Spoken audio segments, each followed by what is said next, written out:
تو پتہ چلا یہ ساری چیزیں ٹھیک ہی تھی، نماز کا کوئی نہیں بگڑتا. ترجیح دے سکتے ہیں آپ کا، میرے خیال میں یہ زیادہ بہتر کر لیں. بالکل ٹھیک ہے، ترجیح تو دیتے ہیں، لیکن مسئلہ یہ ہے کہ اسی طریقے سے سنتیں چھوٹتی ابھی تک یہ حالت یہاں پہنچی ہے. آپ یہ کہہ رہے ہیں کہ نہیں، چھوٹے حالت نہیں پہنچی، سنتوں پر زور دینے سے پہنچی. اچھا، کہ سنت کو فرض بنا دیا. نہیں فرض تو کوئی بھی نہیں کہتا، زبان سے نہیں کہتے، عملاً بنایا ہوا. عملاً بنایا ہوا، ظاہر ہے وہ اختلافی مسائل پھر اس قدر ادھر ہمارے زور دے دیا. اگر یہی کہتے رہے کر لو ٹھیک ہے، نہ بھی کرو پھر بھی فساد کیوں ہوتا. اچھا، وہ مصنف ابن ابی شیبہ میں ایک روایت ملتی ہے کہ سیدنا ابن عمر رضی اللہ تعالیٰ عنہ جو رفع الیدین نہیں کرتا تھا نماز میں، کنکریاں مارتے. یہ بات ٹھیک ہے. ہاں، تو مسئلہ ہے کہ ابن عمر بھی بڑے متبع سنت تھے، بڑے. ہاں جی، تو وہ اتنی نہیں، وہ توجہ دلانے کے لیے کہ بہتر تو یہی کہ رفع جان کی ہے. وہ میں بھی کہتا ہوں جیسے شاہ ولی والذی یرفع حب الیہ من اللہ یرفع لأن احادیث رفع اکثر واسمع. لیکن ادھر تو ظلم یہ ہو گیا ہے کہ جو لوگ کر رہے ہیں نا ان کو تختہ مشق بنایا ہوا ہے نہ کرنے والوں نے، جن کی اپنی ایک حدیث جو کہ اصول محدثین پہ وہ بھی صحیح نہیں ہے، کوئی روایت صحیح ثابت نہیں. ان کا ظلم یہ ہے کہ وہ اور جو کرنے والے نے انہوں کا کرنا تو اچھا تھا، مگر جس طرح کرتے ہیں نا رفع جان، وہ تو خیر غلط ہے. انہوں نے بھی محمد علی بھائی بدنام کر. اب یہ کوئی رفع جان ہے؟ یہ یہی کہنا کہ مکھیاں اڑا رہے ہیں. کیوں بھائی آپ بتائیں. ہاں، میں آپ کو بتاتا ہوں یہاں ایسے لوگ ہیں. میں نے ایک دن محمد علی بھائی اس پر خطبہ نہیں کیا، نہ رفع جان، مگر جب اس کا فلسفہ کبھی کبھی بیان کر دیتا ہوں کہ آپ جب اللہ کی طرف دونوں ہاتھ اٹھا دیتے ہیں تو وہ بالکل اپنی نفی ہے کہ میرے پلے کچھ نہیں تیرے. کتنے دیوبندی کٹڑ مقلد تھے، مگر آپ جو کرتے ہیں نا اتنا اچھا رفع جان کرتے ہیں، میں بھی حیران ہوتا. میں نے نہیں کہا انہیں، وہ خود ہی لگ گئے. علمی پوائنٹ نمبر 1، بھائیو، اہل سنت کہلوانے والے تمام گروہ، چاہے وہ مالکی ہوں، چاہے حنبلی ہوں، چاہے شافعی ہوں، چاہے سلفی ہوں، اہل حدیث ہوں، سوائے احناف کے، اور اہل تشیع کے بھی تمام گروہ اس بات پر متفق ہیں کہ امام کائنات صلی اللہ علیہ وآلہ وسلم 4 مواقع پر رفع الیدین فرمایا کرتے تھے. یہاں تک تو اتفاق ہے آپ صلی اللہ علیہ وسلم کے ریفرنس سے. نمبر 1 نماز شروع کرتے وقت، نمبر 2 رکوع میں جاتے وقت، نمبر 3 رکوع سے اٹھنے کے بعد، اور نمبر 4 2 رکعتوں سے اٹھنے کے بعد. یعنی آڈ رکعتس جو ہیں، جو طاق رکعتیں ہیں، وہ رفع الیدین سے شروع ہوگی، پہلی اور تیسری. تو ان 4 رفع الیدین پر اہل سنت کے تمام گروہ اور اہل تشیع متفق ہیں سوائے اہل کوفہ کے. اور صحیح بخاری اور صحیح مسلم کی متفق علیہ حدیث ہے، جو دنیا کی تمام احادیث کی کتابوں میں پہلی حدیث نماز کے چیپٹر میں لائی جاتی ہے، اور عام آدمی سے نہیں، دوسرے خلیفہ راشد سیدنا امیر المؤمنین عمر ابن خطاب رضی اللہ تعالیٰ عنہ کے بیٹے عبداللہ بن عمر رضی اللہ تعالیٰ عنہما، وہ ہیں اس کے راوی. صحیح بخاری میں بھی ہے، صحیح مسلم میں بھی ہے، جامعہ ترمذی میں بھی، سنن ابی داؤد میں بھی، سنن نسائی میں بھی، سنن ابن ماجہ میں بھی، الموطا امام مالک میں بھی، مسند امام احمد میں بھی، سنن دارمی میں. دنیا کی ہر حدیث کی کتاب میں نماز کا چیپٹر کھولیں، پہلی حدیث آپ کو یہی ملے گی. حدیث کیا ہے کہ نبی صلی اللہ علیہ وسلم جب بھی نماز شروع فرماتے تو اپنے دونوں ہاتھوں کو کندھوں تک اٹھاتے، اور رفع الیدین، یہ ہاتھ اٹھانے کو رفع الیدین کہا جاتا ہے. اس کی ڈیفینیشن، رفع کہتے ہیں بلند کرنے کو، یدین دونوں ہاتھوں کو. اور آپ صلی اللہ علیہ وسلم پھر اللہ اکبر کہتے. اس کے بعد جب آپ صلی اللہ علیہ وسلم رکوع میں جانے کا ارادہ فرماتے، پھر رفع الیدین کرتے کندھوں تک، اور اللہ اکبر کہہ کر رکوع میں جاتے. اور جب رکوع سے اٹھتے تو پھر رفع الیدین کرتے، یعنی دونوں ہاتھوں کو کندھوں تک اٹھاتے، اور سمع اللہ لمن حمدہ ربنا لک الحمد یا ربنا ولک الحمد کہتے. البتہ سجدوں میں آپ صلی اللہ علیہ وسلم یہ عمل نہیں کرتے تھے. یہ ہے حدیث. اچھا، اور اس میں شروع سے کلیئر کر دوں یہ بات، میں نے پچھلی دفعہ بھی ڈیٹیل کے ساتھ یہ بات بتائی تھی کہ یہ بعض احادیث میں آیا کندھوں تک، بعض احادیث میں آیا کانوں تک، تو بیسیکلی یہ ایک ہی چیز ہے. اگر ہم اس کونی کو پیوٹ مانتے ہوئے اس کو نارمل انداز میں یوں اٹھائیں تو ہمارے جو انگلیاں ہیں وہ خود بخود کانوں کی سیدھ میں اور ہتھیلیاں کندھے کی سیدھ میں آ جاتی ہیں. لہذا جنہوں نے آپ صلی اللہ علیہ وسلم کی ہتھیلیاں دیکھی انہوں نے کہا کہ کندھوں تک اٹھاتے تھے، اور جنہوں نے کان دیکھے ان کی سیدھ میں انگلیوں کو تو کہا کانوں تک. یہ کوئی دو الگ طریقے نہیں ہیں. اچھا، یہ حدیث جو بخاری اور مسلم میں ہے عبداللہ بن عمر سے، تو صحیح بخاری اور صحیح مسلم میں یہی حدیث سیدنا مالک ابن حویرث سے بھی ہے رضی اللہ تعالیٰ عنہ، جو غزوہ تبوک کے موقع پر 9 ہجری میں مسلمان ہوئے. آپ صلی اللہ علیہ وسلم کی وفات سے جسٹ 1.5 سال پہلے انہوں نے بھی یہی حدیث روایت کی ہے، جو بخاری میں بھی ہے اور مسلم میں بھی. اور مسلم میں الفاظ ہیں کہ کانوں تک ہاتھ اٹھاتے تھے، باقی الفاظ وہی ہیں. اسی طریقے سے صحیح مسلم میں ایک اور صحابی جو فتح مکہ کے بعد مسلمان ہوئے اور اسپیشلی نبی صلی اللہ علیہ وسلم کی نماز کا طریقہ دیکھنے کے لیے آئے، سیدنا وائل بن حجر رضی اللہ تعالیٰ عنہ، ان کی صحیح مسلم میں حدیث ہے، یہی الفاظ ہیں اور اس میں ہے کانوں تک ہاتھ اٹھاتے تھے نماز کے شروع میں، رکوع میں جاتے وقت اور رکوع سے اٹھتے وقت. اور ابو داؤد اور نسائی کے اندر آگے ڈیٹیل چلتی ہے کہ وہ کہتے ہیں میں سال کے بعد تقریباً واپس آیا دوبارہ اگلے موسم میں سردیوں میں، تو میں نے دیکھا کہ صحابہ کرام علیہم رضوان چادروں کے اندر سے بھی رفع الیدین کر رہے تھے. تو اب آپ اندازہ لگائیں کہ 9 ہجری میں بندہ مسلمان ہوا، 10 ہجری میں آیا اور 11 ہجری کے دوسرے یا تیسرے مہینے میں آپ صلی اللہ علیہ وسلم دنیا سے تشریف لے گئے. یعنی بالکل آخر کا زمانے میں جو لوگ حدیثیں روایت کر رہے ہیں یہ وہ صحابہ ہیں، اور بخاری اور مسلم میں یہ نہیں ہے کہ ڈھونڈنی پڑیں گی. اور الحمدللہ بخاری اور مسلم کا ترجمہ تمام اہل سنت کہلوانے والے گروہ کر چکے ہیں، بریلوی ہوں، دیوبندی ہوں یا سلفی یعنی اہل حدیث ہوں. ان میں تو آ گیا پہلے 3 رفع الیدین کا ذکر، اور چوتھا رفع الیدین جو ہے اس کا ذکر جو ہے وہ صحیح بخاری میں 739 نمبر حدیث ہے، اور جامعہ ترمذی اور سنن ابی داؤد میں بھی موجود ہے سیدنا مولا علی رضی اللہ تعالیٰ عنہ سے. مولا کا مطلب دلی محبوب. اور ترمذی، ابو داؤد اور ابن ماجہ میں سیدنا ابو حمید سعدی رضی اللہ تعالیٰ عنہ سے کہ نبی صلی اللہ علیہ وسلم جب 2 رکعتیں پڑھ کر اٹھتے تھے تو پھر آپ صلی اللہ علیہ وسلم رفع الیدین فرمایا کرتے تھے دونوں ہاتھوں کے ذریعے. تو یہ تو ہو گئے 4 رفع الیدین.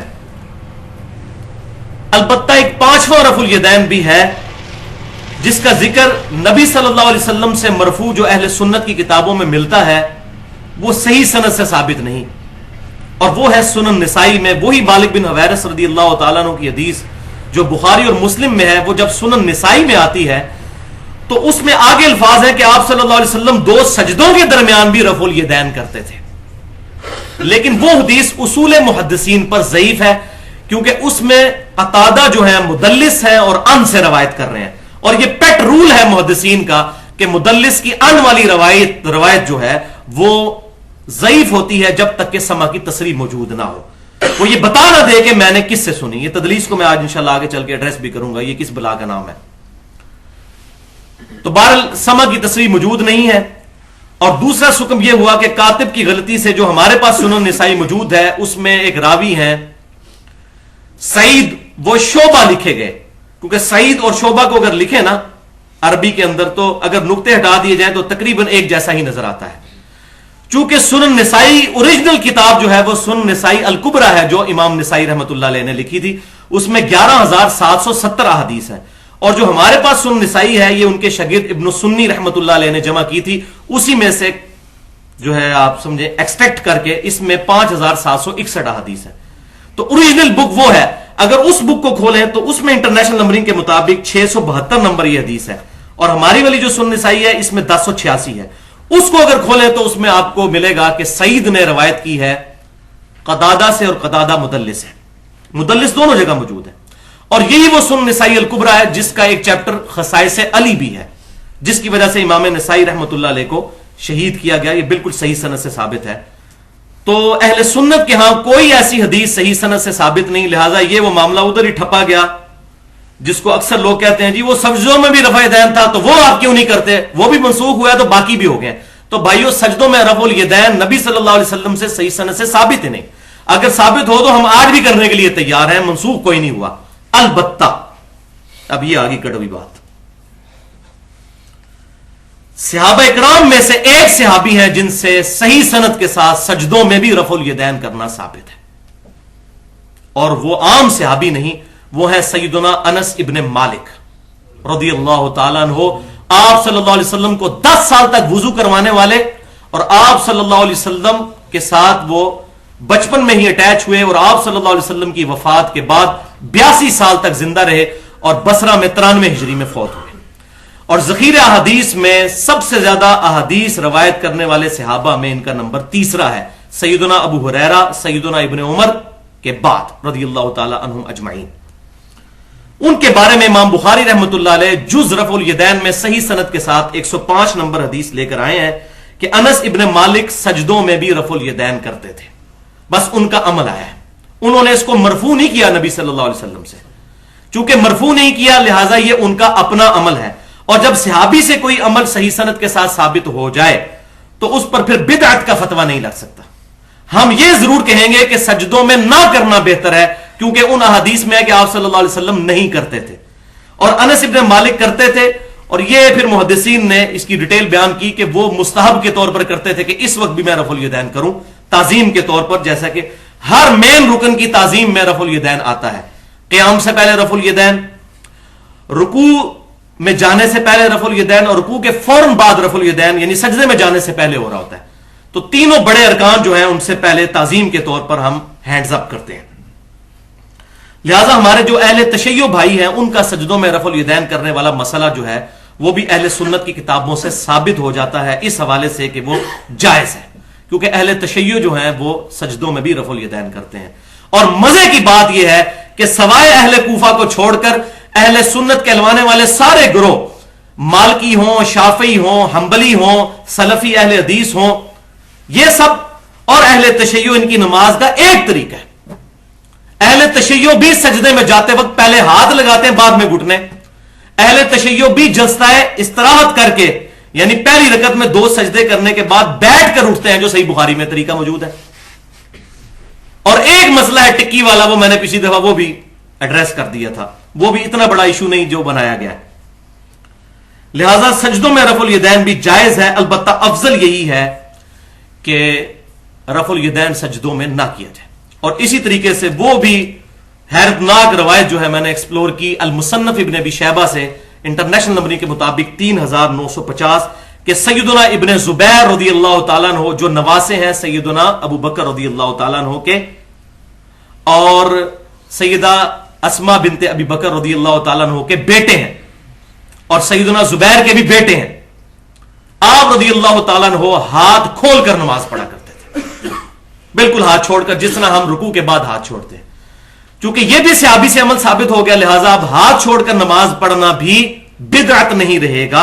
البتہ اہل سنت کے ہاں ہاتھ باندھنا افضل ہے، اور ہاتھ چھوڑ کر بھی اگر کوئی نماز پڑھ لے تو چونکہ ابن زبیر پڑھتے تھے، صحابی سے جب عمل ثابت ہو جائے تو اس کا جواز کا فتویٰ ہوگا، اس پر بدعت کا فتویٰ نہیں لگے گا.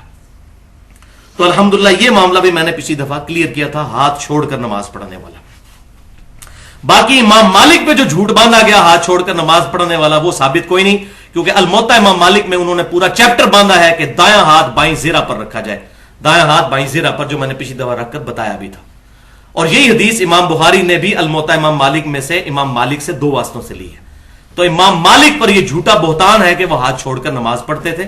البتہ کچھ روایتوں میں ملتا ہے کہ جب اس وقت غلط فتوے مولویوں نے دیے اور ان کے خلاف وہ کھڑے ہوئے کہ جبری طلاق واقع نہیں ہوتی، اس ٹانس پہ جب وہ کھڑے ہوئے تو بنو عباس کے لوگوں نے ان کو اتنا مارا کہ ان کے شولڈر ٹوٹ گئے اور وہ اپنے ہاتھوں کو باندھ نہیں سکتے تھے، ایون اپنا آزار بند بھی نہیں باندھ سکتے تھے.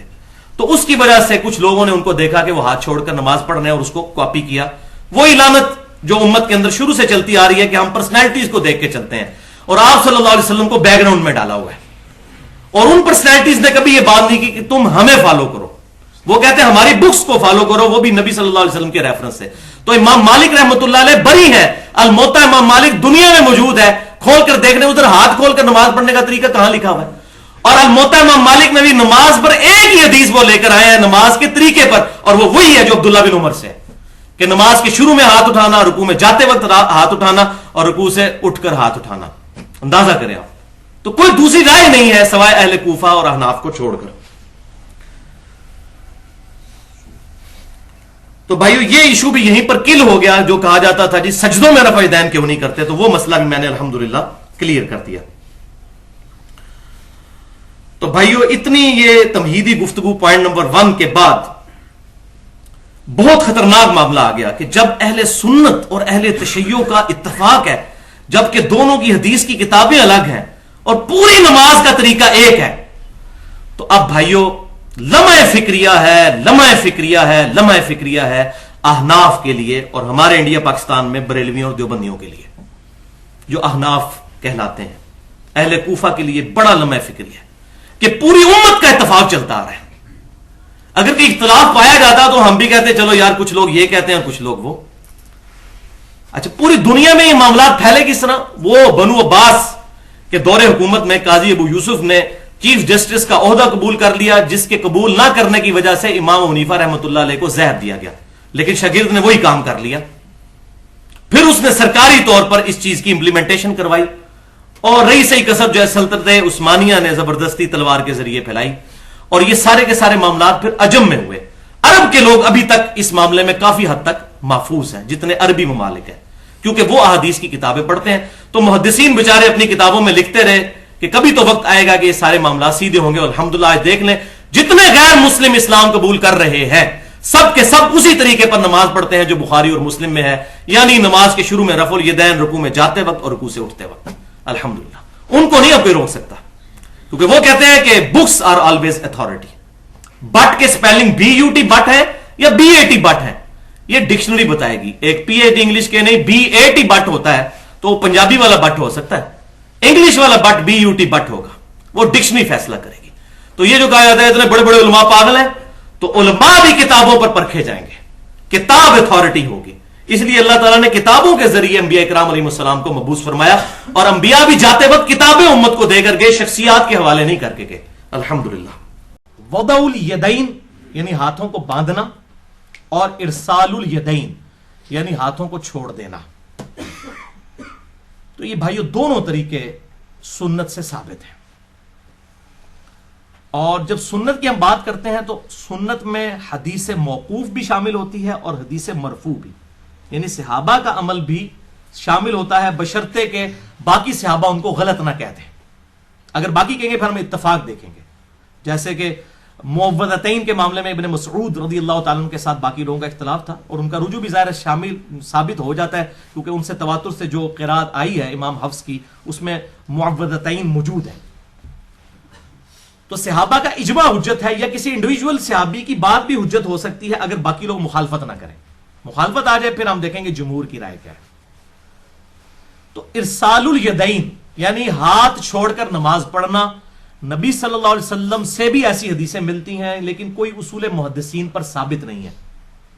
ایک حدیث ہے سنن طبرانی کے اندر کہ نبی صلی اللہ علیہ وسلم کبھی قیام میں ہاتھ چھوڑ کر نماز پڑھا کرتے تھے، کبھی ہاتھ باندھ کر، لیکن اس میں خصیب الجحدر راوی جو ہے، خصیب بن جحدر، یہ راوی جو ہے یہ کذاب راوی ہے، اس لیے اصول محدثین پر یہ روایت صحیح نہیں ہے۔ لیکن امیر المؤمنین سیدنا ابو بکر الصدیق رضی اللہ تعالی عنہ وعلیہ السلام کے نواسے اور سیدنا زبیر رضی اللہ تعالی عنہ وعلیہ السلام کے بیٹے اور نبی صلی اللہ علیہ وسلم کے صحابی، جن کے بارے میں صحیح بخاری میں آتا ہے نبی صلی اللہ علیہ وسلم نے خود اپنے مبارک ہاتھوں سے ان کو گٹھی دی تھی، عبداللہ ابن زبیر رضی اللہ تعالی عنہ، سیدہ عائشہ کے بھانجے، اسما بنت ابی بکر کے بیٹے، خود بھی صحابی، صحابی کے بیٹے، صحابی کے نواسے، اور عام صحابی نہیں، حضرت ابو بکر، مولا ابو بکر علیہ السلام خلیفۃ الرسول، ان کے نواسے ہیں، اور بیٹے ہیں زبیر رضی اللہ تعالیٰ عنہ کے جو عشرہ مبشرہ میں شامل ہیں۔ یہ کوئی عام آدمی عبداللہ ابن زبیر رضی اللہ تعالیٰ عنہ؟ اور آپ کو حیرانگی ہوگی عبداللہ ابن زبیر وہ صحابی ہیں کہ جو ہم سب سے زیادہ، میں نے رفع الیدین والے لیکچر میں مسئلہ نمبر 70B میں بھی ان کی حدیث پیش کی تھی کہ عطا بن ابی رباح رحمہ اللہ جو تابعی تھے، ان کو کسی نے رفع الیدین کرتے ہوئے دیکھا، سنن کبری البیہقی میں حدیث ہے صحیح سند کے ساتھ، یہ امام ابو حنیفہ کے استاد ہیں عطا بن ابی رباح، اور امام حنیفہ سے تاریخ بغداد میں صحیح سند کے ساتھ یہ روایت ہے کہ میں نے عطا بن ابی رباح سے افضل شخص روئے زمین پر نہیں دیکھا. اور اس میں امپلائڈ ہے کہ اگر کسی صحابی کو دیکھا ہوتا تو اس کا نام لیتے. اسی سے میں کہتا ہوں کہ امام حنیفہ رحمہ اللہ المتوفی 150 ہجری وہ تابعی نہیں ہے، تبع تابعی ہیں، کیونکہ انہوں نے خود کہا میں نے عطا بن ابی رباح سے افضل شخص کوئی نہیں دیکھا. صحابی کوئی بھی ہوتا ان سے تو افضل ہوتا عطا بن ابی رباح. ان کو کسی نے رفع الیدین کرتے ہوئے دیکھا، سنن کبری البیہقی میں موجود ہے. مسئلہ نمبر 70 بی میرا سن لیں، رفع الیدین سے متعلق فرقہ وارانہ نظریات کا تحقیقی جائزہ. اور پوچھا بتائیے کہ آپ یہ رکوع میں جاتے وقت اور رکوع سے اٹھتے وقت رفع الیدین کیوں کرتے ہیں؟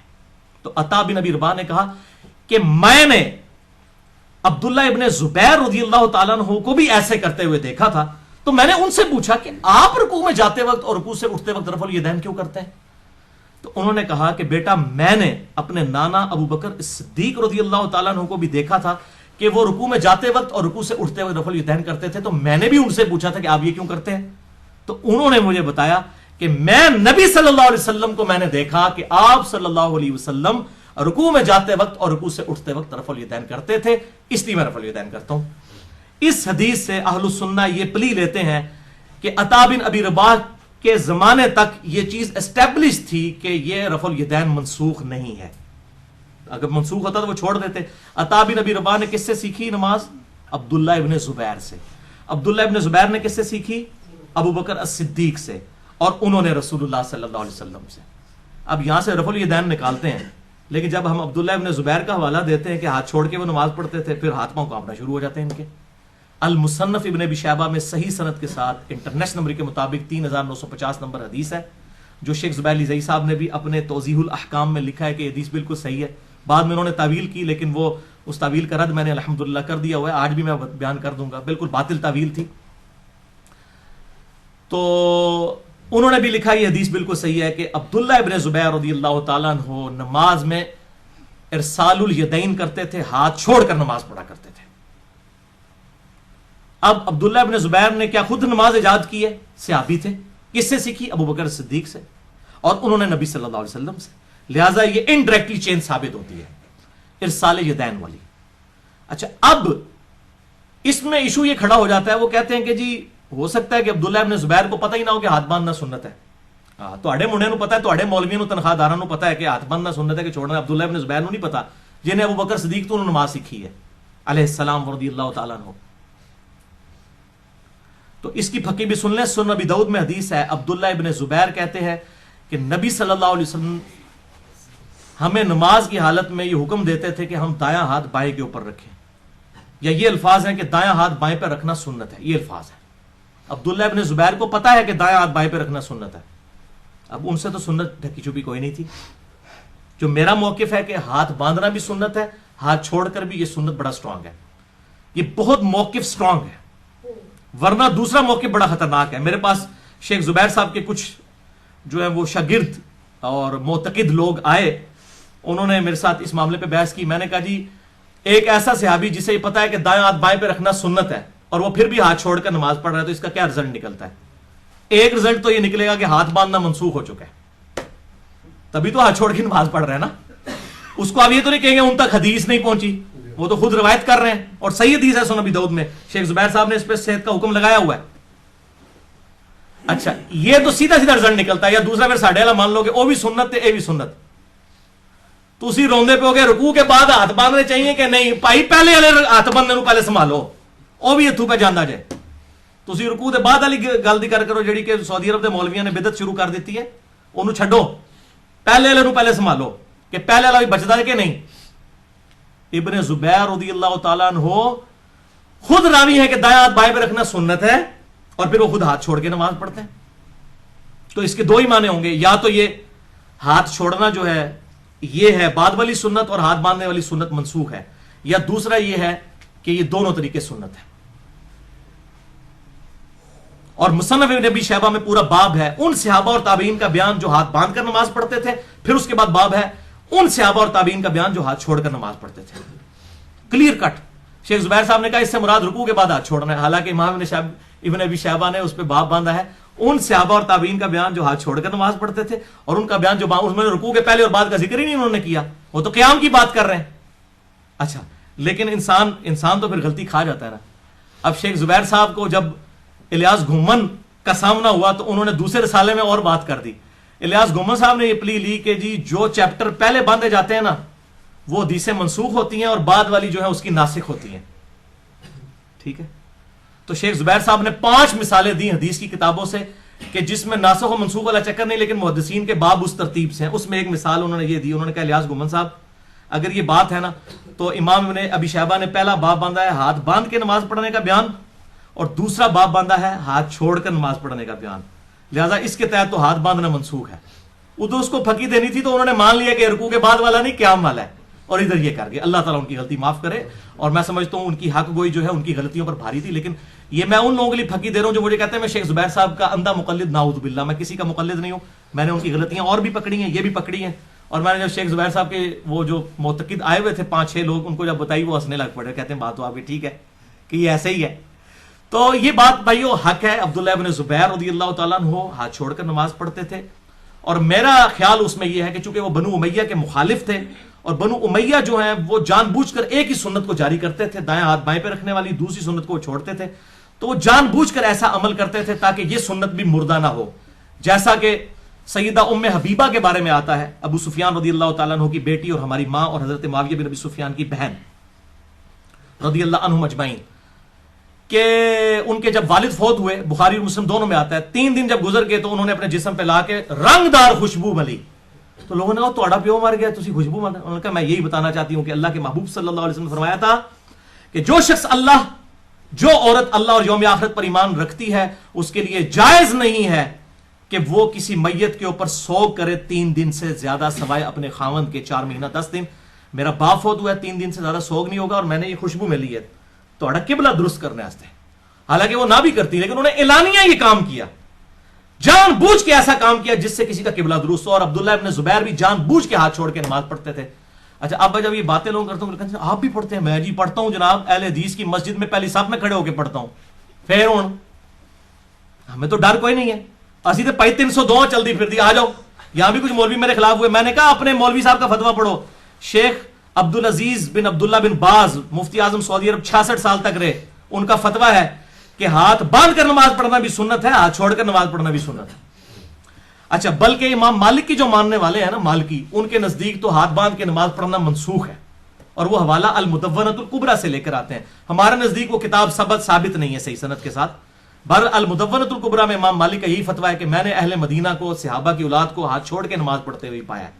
اب مالکی کہتے ہیں ان کی کتاب ہے, اس کو فالو کرتے ہیں, اس لیے مالکی ہاتھ چھوڑ کر نماز پڑھتے ہیں. سوڈان پورا ہی تقریباً ہاتھ چھوڑ کے نماز پڑھتا ہے, فلسطین والے بھی, اور ادھر یہ سارے یہاں اہل تشیع بھی پڑھتے ہیں, ہاتھ چھوڑ کے نماز پڑھتے ہیں. یہ اہل سنت اہل تشیع کا ایشو نہیں ہے. البتہ الموطا امام مالک جو ہے کتاب, اس میں ہے کہ دائیں ہاتھ بائیں پہ رکھنا سنت ہے. میرا موقف یہ ہے کہ دائیں ہاتھ بائیں پہ رکھنا بھی سنت ہے, اور ارسال الیدین کرنا بھی سنت ہے. یہ دونوں طریقے سنت ہیں. ہم الحمدللہ دونوں طریقوں پر عمل کرتے ہیں. اور یہ دائیں ہاتھ بائیں زرہ کے اوپر رکھیں گے اس طریقے سے, ناف کے نیچے نہیں رکھا جائے گا, نہ یہ ادھر رکھا جائے گا, یہ ادھر رکھا جائے گا جو طریقہ ہے, اور ارسال الیدین کرنے والا. اب اس حوالے سے حق گوئی میں نے جو ہے الحمدللہ کر دی ہے. اور اس میں ایک اور بھی معاملہ سن لیں, بہت خطرناک چیز ہے, وہ میں آپ کو بتا دوں. سیدنا ابو حمید سعدی کی جو حدیث ہے 10 صحابہ والی, وہ ڈیسائسو حدیث ہے ویسے, اور میں وہ اہل تشیع کی وہ کتاب نماز پیمبر نہ پڑھتا امین الحسینی صاحب کی, تو میں نے تو حدیث کئی بار پڑھی تھی.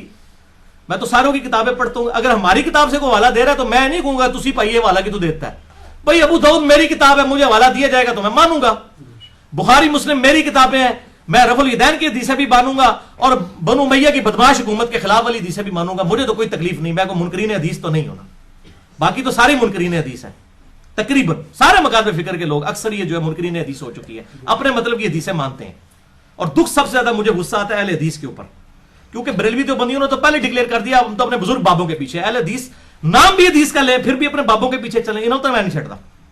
اور گستاخانہ عبارتوں میں مجھے سب سے زیادہ غصہ بریلوی دیوبندیوں پہ آتا ہے, اہل حدیث پہ کام آتا ہے. میں کہتا ہوں خصوصاً بریلویوں کے اوپر کہ آپ کو تو کہا گیا سارے گستاخ رسول ہیں, اور تواڈے جو بابیاں دے میں گستاخیاں کڑیاں نے, ہن مامے انہاں دا دفاع کردے ہو تسی. اشرف علی رسول اللہ تانوں غلط نظر آندا سی, ہن چشتی رسول اللہ دا دفاع کردے ہو. تو ہر معاملے میں مجھے پھر غصہ آتا ہے اس حوالے سے. شیعوں پہ بھی آتا ہے جب یہ صحابہ پر لعن طعن کرتے ہیں. میں کہتا ہوں یار تم ایک طرف کہتے ہو معاویہ کو مانتے نہیں ہیں, دوسری طرف وہی بدعت جو ان کے دور میں جو ہے ممبروں پر مولا علی علیہ السلام پہ لعنت شروع ہوئی, تم اسی کی پھر دفاع کرنے, اسی سلسلے کو آگے لے کے چل رہے ہو. تو تم تو شیعان معاویہ اور شیعان علی تو ہے ہی نہیں ہو. تو ساروں کے معاملہ ہے. یہ غصہ جو ہے کسی ایک کے اوپر نہیں ہوتا. وہ کہتے ہیں بعض میں کہتا ہے جس کی دم پہ پاؤں پڑ رہا ہوتا ہے وہ کہتا ہے کہ ساڑھے تو غصہ کھا رہا ہے. میں الحمدللہ حق بات کرتا ہوں, ڈنکے کی چوٹ پر علمی اختلاف کریں, گالی گلوچ نہ کریں. اور آپ دیکھیں الحمدللہ میرے خلاف جتنی ویڈیو اسٹڈی ہوئی ہے نا, آپ دیکھیں گے کسی نے کوئی آیت حدیث پیش نہیں کی ہوئی ہے. یہ گمراہ ہو چکا ہے, اس کو ایران سے فنڈنگ ہوتی ہے, اسے سعودی عرب سے فنڈنگ ہوتی ہے, یہ کسی مدرسے کا نہیں پڑھا. او خدا دا نہ پڑھی لکھی گل کرو, لوگ کہاں نہیں جے کھاندے, تسی کہاں کھاندے ہو نا, لوگ کہاں نہیں کھاندے, لوگوں دی عقلاں نے. الحمدللہ لوگوں کی عقلیں ہیں, لوگوں کو پتہ چل رہا ہے کس ٹون سے آپ بول رہے ہیں, لوگوں کو پتہ ہے یہ بات دلیل سے ہو رہی ہے, یہ نہیں ہو رہی. آپ لوگوں نے گھاس کھانا چھوڑ دی ہے. مولوی صاحب آپ بھی گھاس کھانی چھوڑ دیں, اب لوگ دلائل کے اوپر بات کرتے ہیں. تو ابو حمید سعدی کی حدیث جو ابو داؤد میں 730 نمبر ہے, 10 صحابہ کی موجودگی میں انہوں نے نماز کا طریقہ بتایا. نبی صلی اللہ علیہ وسلم کی وفات کے 30 سال بعد, جو اہل حدیث بھی کہتے ہیں ہماری بنیادی دلیل ہے کہ 30 سال تک تو صحابہ کو کوئی پتہ ہی نہیں تھا کہ یہ منسوخ بھی ہوئی ہے, یہ جھوٹا جو انہوں نے پراپوگنڈا حنفیوں نے کیا ہوا ہے. اس میں کیا الفاظ ہیں؟ ابو حمید سعدی 10 صحابہ کی موجودگی میں, اور 11 خود. میں کہنا اے 11 سرکاراں, تسی 11ویں دی سرکار, اے 11 سرکاراں نو منو, 11 سرکاراں, اور صحیح واقعی 11 سرکاراں, 11 کے 11 صحابی ہیں. ابو حمید سعدی نے 10 صحابہ کی موجودگی میں اور 11ویں میں خود سب کو کہا کہ میں تم سب سے زیادہ رسول اللہ صلی اللہ علیہ وسلم کی نماز کا طریقہ جانتا ہوں. تو انہوں نے کہا کہ اچھا. کسی نے نہیں کہا کہ بھئی جناب سانو دسن دو. انہوں نے کہا ہاں جی ابو حمید سعدی, جو آپ دعویٰ کر رہے ہیں, آپ تو رسول اللہ کی صحبت میں اتنا عرصہ رہے بھی نہیں ہیں, آپ تو بالکل اینڈ پہ مسلمان ہونے والے ہیں. شکر ہے وہ اینڈ پہ مسلمان ہوئے تھے. یہ کہتا ہے نا بعد میں منسوخ ہو گیا تھا, وہ بھی پٹھا گول ہو گیا. ابو حمید سعدی کو باقی صحابہ نے کہا آپ تو بالکل تھوڑا عرصہ ہی حضور کے ساتھ رہے ہیں, آپ نے تو صحابیت بڑی تھوڑے عرصے کے لیے اختیار کی ہے, آپ تو بالکل اینڈ پہ مسلمان ہوئے ہیں. تو آپ کہہ رہے ہیں کہ میں تم سب سے زیادہ رسول اللہ کی نماز سے واقف ہوں. پھر انہوں نے یہ نہیں کہا کہ بیٹھا, ان کا ٹھیک ہے ابو حمید آپ حدیث بیان کیجئے. سنن ابی داؤد کی طریق میں بیان کر رہا ہوں, ترمذی میں بھی ہے لیکن ابو داؤد والی 730 نمبر, مشکات میں بھی موجود ہے لیکن وہ ابو داؤد والا طریق نہیں ہے, وہ ہے طریق ہے ترمذی والا, ابن ماجہ اور ترمذی کا. میں ابو داؤد 730 نمبر, جس سے شیخ البانی, شیخ زبیر لذی, سب محدثین اس کو صحیح کہتے ہیں. امام ترمذی نے خود کہا ہے اس حدیث کو حسن صحیح, خالی حسن نہیں, حسن صحیح. اچھا, تو ابو حمید سعدی کہتے ہیں کہ جی نبی صلی اللہ علیہ وسلم, اچھا ان صحابہ نے کہا آپ نماز کا طریقہ بیان کیا, ان کا سنو پھر. نبی صلی اللہ علیہ وسلم جب نماز شروع کرتے تو اپنے دونوں ہاتھ کندھوں تک اٹھاتے. کندھوں سے مراد ہتھیلیاں کندھوں کے برابر, انگلیاں کانوں کی سیدھ میں. یہ کانوں تک بھی اس کو کہتے ہیں, کندھوں تک بھی اس کو کہتے ہیں. میں نے رفع الیدین والا لیکچر دیا, مسئلہ 70B میں بتایا. تو آپ صلی اللہ علیہ وسلم جب نماز کا ارادہ کرتے, اچھا اب جب کوئی بندہ نماز کا ارادہ کرنے آئے گا تو وہ کیا ہاتھ باندھے ہوئے کھڑا ہوگا؟ وہ تو نارمل حالت میں کھڑا ہوگا نا, ارسال الیدین کر کے. تو جب نماز کا ارادہ کرتے تو اپنے دونوں ہاتھ کندھوں تک اٹھاتے, اس کے بعد ہر ہڈی اپنی جگہ پر آ جاتی واپس. ہر ہڈی اپنی جگہ پہ کہاں پہ واپس آئے گی؟ جہاں سے سٹارٹ لیا تھا اس نے, یعنی ہاتھ چھوڑ دیے, ادھر سے ہی کھڑے کیے, ادھر ہی چھوڑ دیے, ہر ہڈی اپنی جگہ پر واپس آ جاتی. تو آپ صلی اللہ علیہ وسلم سورۃ الفاتحہ پڑھتے, باقی چیزیں ساتھ پڑھتے. اس کے بعد جب رکوع کے لیے جھکنے لگتے, پھر دونوں ہاتھ کندھوں تک اٹھاتے, پھر رکوع میں جاتے, پھر رکوع سے سر اٹھاتے, پھر دونوں ہاتھ کندھوں تک اٹھاتے, پھر ہر ہڈی اپنی جگہ پر آ جاتی. اس کے بعد پھر وہ کہتے ہیں رکوع میں جو ہے وہ اپنے دونوں ہاتھ گھٹنوں پر رکھتے, سجدہ کرتے ہوئے اپنے دونوں ہاتھ کانوں کی سیدھ میں رکھتے اور سر کو اس کے درمیان رکھتے. تشہد میں بیٹھتے ہوئے اپنا دایاں ہاتھ دائیں جو ہے وہ زانوں پر, بائیں زانے پر رکھتے, اور پھر یہ انگلی کا اشارہ کرتے. یعنی وہ پورا نماز کا طریقہ ان کے ہاتھوں کی پوزیشن کے اوپر گھومتا ہے کہ سیدھے کھڑے ہوتے, پھر نماز شروع کرتے, پھر ہر ہڈی اپنی جگہ پہ واپس آ جاتی. اچھا, اس طریقے سے وہ بیان کرتے ہیں. جب اینڈ پہ وہ کرتے ہیں, اینڈ پہ تورک بھی وہ بتاتے ہیں, اور تورک جب آخری رکعت ہوگی, چاہے 2 والی ہو یا 4 والی ہو, تورک ہوگا, آخری رکعت میں تورک ہوگا. تو انہوں نے 4 رکعتوں والا بتایا کہ تورک کرتے تو پھر اینڈ پہ سلام پھیرتے. تو 10 صحابہ نے کہا کہ اللہ کی قسم نبی صلی اللہ علیہ وسلم اسی طرح نماز پڑھا کرتے تھے 30 سال کے بعد, یعنی رفع الیدین منسوخ نہیں ہوا. اچھا, 10 کے 10 صحابہ نے, کسی نے نہیں کہا کہ حضرت تسی مین رکن ہی چھوڑتا ہے کہ جب نبی صلی اللہ علیہ وسلم نماز شروع کرتے تو دائیں ہاتھ بائیں پہ رکھتے. وہ ہر جگہ بتا رہے ہیں. رکوع میں کہتے ہیں گھٹنوں پہ رکھتے, یہ بالکل بازو سیدھے ہو جاتے, کمر سیدھی ہو جاتی, جو ہے تشہد میں رازانوں پر رکھتے. ایک ایک ہاتھ کا وہ اشارہ بتا رہے ہیں, اور سب سے بڑا اشارہ انہوں نے سکپ کر دیا. چلو انہوں نے سکپ کر دیا, باقی لوگ بھی تو کہتے, اور بھائی انہوں نے باندھا ہی نہیں تھا ہاتھ. یہ ہے اصل بات, ارسال الیدین ہی انہوں نے کیا تھا. کیونکہ اس میں کیا الفاظ ہیں, جب نبی صلی اللہ علیہ وسلم نماز چھوڑنے کا ارادہ کرتے تو آپ صلی اللہ علیہ وسلم اپنے دونوں ہاتھوں کو قد تک بلند کرتے, پھر ہر ہڈی اپنی جگہ پر آ جاتی. اپنی جگہ پر کہاں آتی؟ جہاں سے سٹارٹ لیا ہے. تو نماز ہم یہاں سے سٹارٹ لیتے ہیں کہ ارسال الیدین سے سٹارٹ لیتے ہیں؟ ارسال الیدین سے. لہذا یہ مرفوع حدیث ہو گئی 11 صحابہ سے کہ آپ صلی اللہ علیہ وسلم ہاتھ چھوڑ کے نماز پڑھتے تھے. چیلنج کریں اس حدیث کو, سنن نبی داؤد کی 730 نمبر. عبداللہ ابن زبیر کے اوپر فتوے لگانے والے ابو حمید سعدی کی حدیث جو لیے پھرتے تھے نا رفع الیدین کے اوپر, سب سے سٹرانگ حدیث وہ یہ ہے. پھر بخاری اور مسلم کی متفق علیہ حدیث ہے.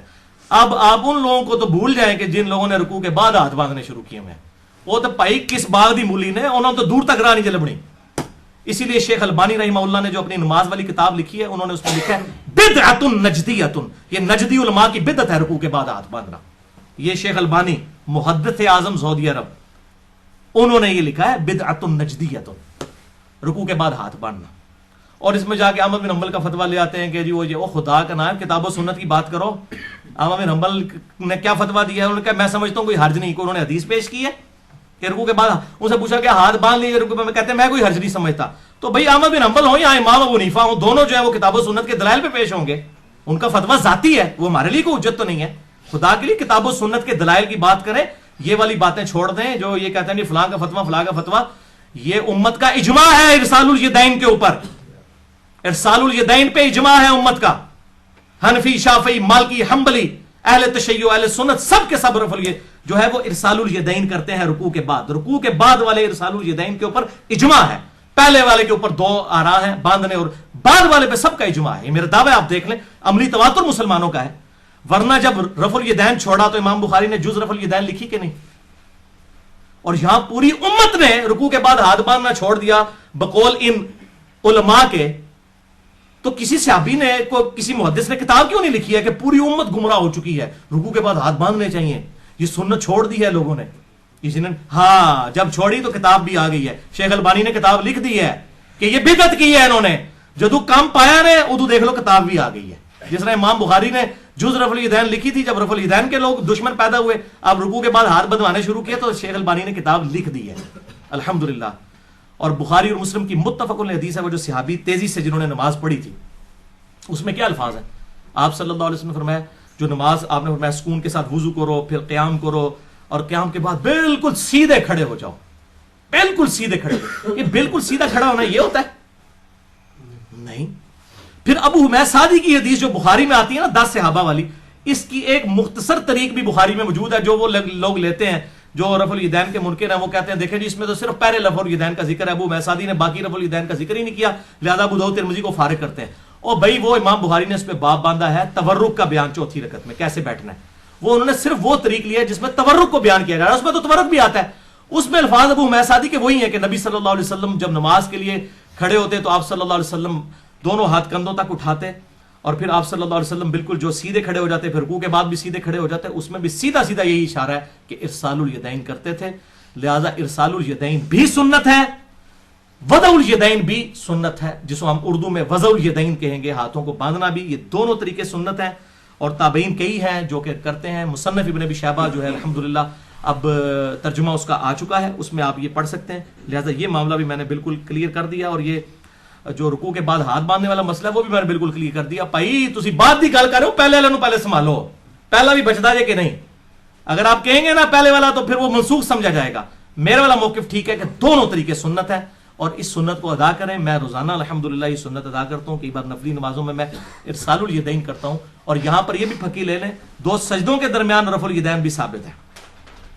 جز رفع الیدین میں امام بخاری نے لکھا ہے, 105 نمبر روایت ہے کہ انس ابن مالک جو 10 سال آپ صلی اللہ علیہ وسلم کو وضو کرواتے رہے, وہ 2 سجدوں کے درمیان بھی رفع الیدین کرتے تھے. لہٰذا میرا یہ موقف ہے کہ شیعہ اور سنی کی نماز کا طریقہ ایک ہے سوائے حنفیوں کے, باقی سب کی نماز کا طریقہ ایک ہے. ارسال الیدین وضع الیدین والا ایشو ختم ہو گیا. اب آ جائے شیعہ سنی. شیعہ بھی نماز شروع کرتے وقت ہاتھ اٹھاتے ہیں یوں, انگلیاں کانوں تک اور یہ کندھوں تک, اس کے بعد وہ ارسال الیدین کرتے ہیں. ہمارے ہاں بھی ہے. رکوع میں جاتے وقت شیعہ بھی رفع الیدین کرتے ہیں, رکوع سے اٹھتے وقت بھی کرتے ہیں, 2 سجدوں کے درمیان بھی کرتے ہیں.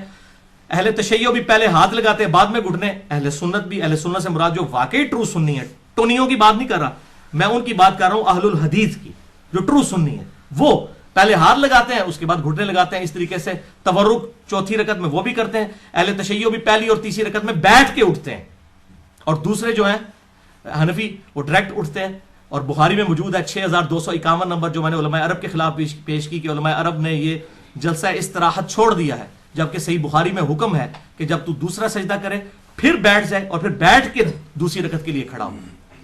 اچھا اس میں کہتے ہیں جی ترمذی میں ایک روایت ہے کہ آپ صلی اللہ علیہ وسلم جو ہے وہ پنجوں کے بال اٹھتے تھے. خدا کے لیے آپ ترمذی کھول کے پڑھیں، امام ترمذی نے ساتھ ہی لکھا یہ روایت ہی جعلی ہے.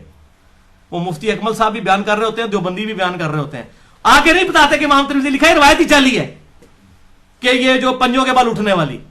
اور صحیح بخاری میں واضح موجود ہے آپ صلی اللہ علیہ وسلم خود بھی عمل ہے اس وقت تک نہیں بیٹھتے جب تک جو ہے وہ بیٹھ نہ جائے، اٹھتے نہیں تھے. کہتے ہیں جی بوڑھے ہو چکے تھے، نعوذ باللہ، یہ جھوٹ بولا، میں نے وہ مسئلہ نمبر 122 میں ان کا منہ توڑا ہے.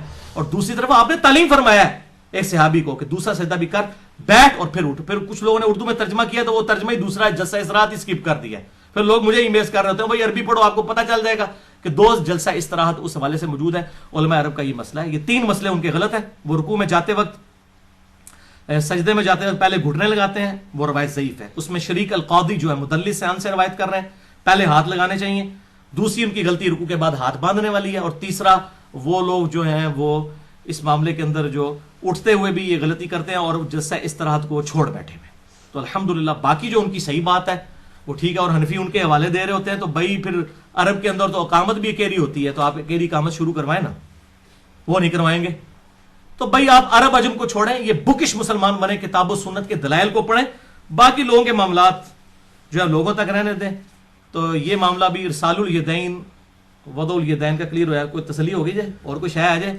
یہ بیچاروں نے نماز پڑھنی شروع کر دی. سلیم الفطرت لوگ ہیں جناب. اب ظاہر ہے ام حبیبہ نے جس طرح تیسرے دن خوشبو لگائی تھی، انہوں نے بھی کہا جی مجھے پتا چلا تو میں تو پڑھوں گا، آ جاؤ بچہ میدان. تو یہ مسئلہ ہے. تو یہ میں نے الحمدللہ ریکارڈنگ کروا دی. اب کسی کی جرت ہے نا، یہ کہتا ہے نا موقوفاً ہے، میں مرفوعاً بھی ثابت کر دیا. ابو حمید سعدی سنن ابی داؤد 730 نمبر. ٹھیک ہے جی، بالکل کلیئر کٹ ہے، بالکل واضح ہے. ابن زبیر کے اوپر کوئی اعتراض کرتا ہے، ابن زبیر خود راوی اس حدیث کے کہ دائیں ہاتھ بائیں پہ باندھنا سنت ہے. اس کے دو ہی رزلٹ نکلیں گے، یا تو یہ منسوخ ہو چکی ہے باندھنے والی، یا میرے والا رزلٹ ہے کہ دونوں طریقے سنت ہے. وہ بنو امیہ کے مخالف تھے، تو بنو امیہ نے صرف ایک سنت کو جاری رکھا. اور یہ لہٰذا اہل تشیع کا یہ پلی لینا کہ اہل بیت رسول جو ہے وہ ہاتھ چھوڑ کے نماز پڑھتے تھے، یہ کسی حد تک بات درست لگتی ہے کہ وہ جو ہاشمی لوگ جو ہوں گے اور اس طریقے سے جو زبیری لوگ ہوں گے وہ واقعی ہاتھ چھوڑ کے نماز پڑھتے ہوں گے تاکہ یہ سنت بھی زندہ رہے.